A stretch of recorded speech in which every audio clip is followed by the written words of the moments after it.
Hello, comic book community. This is Comic Book Man coming to you with another video. This is a painting that my beautiful wife got me for Valentine's Day early. It's a real big painting. It's Bruce Lee, one of my favorite martial artists. And I just thought I'd show this. I know it's not, I guess you couldn't say it's related to comic books. But anyway, coming to another video to show you two more CGC comics I have gotten. Okay.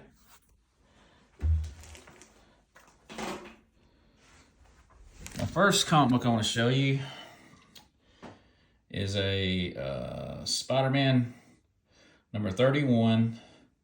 It's a 4.5 off-white to white pages, and it was December 1965 when it was published.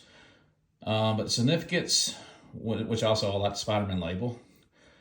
Significance of this comic book is the first appearance of Gwen Stacy and Harry Osborn. But it has that custom label. It's pretty cool. I mean, this is a 4.5, but I mean, it presents very well. If you're looking at the front, there's hardly any spine ticks. It's got good color. I believe this one should have been a 6.0 or a 6.5. But if you cannot afford the high grade comics, get you a good lower grade comic book that presents well. I mean, if you're into collecting or if you're in for the money, then you might. Some of us can't afford the good ones. If you look on the back, it's got a few spine ticks on the back, which are, most of them's not color breaking, but you can probably press them out. You know, there's a few spine ticks on the back. And there might be just a little bit of tanning, maybe a little foxing on the back, but I believe it should have been higher than a 4.5. I mean, it presents very well. Very well. That is beautiful. It is a very beautiful presenting comic. Okay, my next comic book I want to show you. And I'm not an editor on videos. I know I need to do a better job. Anyway, it's Daredevil number 7. It's a 4.0. It's just off-white pages. Like I said, Daredevil number 7. The significance of this comic book is when Daredevil gets his first red costume. You know, it was yellow the first 6 issues. So this is when he starts wearing a red costume, and it's got Submariner on here with him. But I mean, this one is a 4.0, and it's in a lot worse shape than that 4.5 Spider-Man. And they got them almost the same grade. But I mean, this presents well. The only problems with this one, if you look, there's some chipping, Marvel chipping. If you look on the top, you can see a piece of it is broke off there. You look on the spine, you see a few chips on the spine right there and a chip down there. But if you look at the rest of it, and there's a little bit on the top right there. But if you look at the rest of it, the cover is real nice. But still, to me, it's worse. It's worse than the Amazing Spider-Man 31. And this is a 4.0, and it was a 4.5. There's some little bit of tanning, but the back don't look too bad. It's got a little tanning.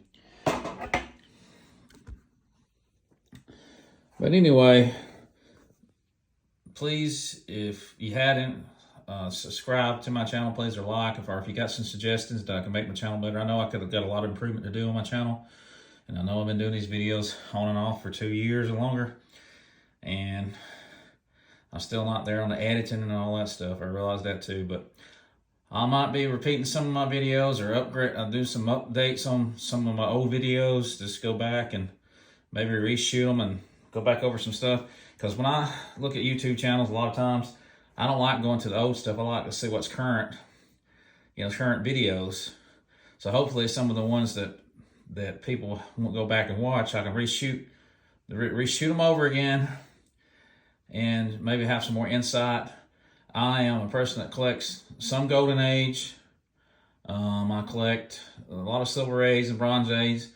And I like collecting era comic books. I have a lot of era comic books. So era comic books will Era comic books can be an alternative way of collecting rare comics that you can't afford. Maybe a Amazing Spider-Man #1, Incredible Hulk #1, Amazing Fantasy 15, X-Men #1, Giant Size X-Men #1. You can get some rare comics, and some of them are rarer than than the other comics I talked about. And people are starting to catch on the rare comics. I noticed that they're getting more expensive. When I collect them, you can get them for under $100. But I have some very interesting era comics that I'll do another show on again about era comic books. But like I said, happy Valentine's to everybody. Please subscribe and put a like or dislike if you don't like my video. But anyway, keep collecting comics.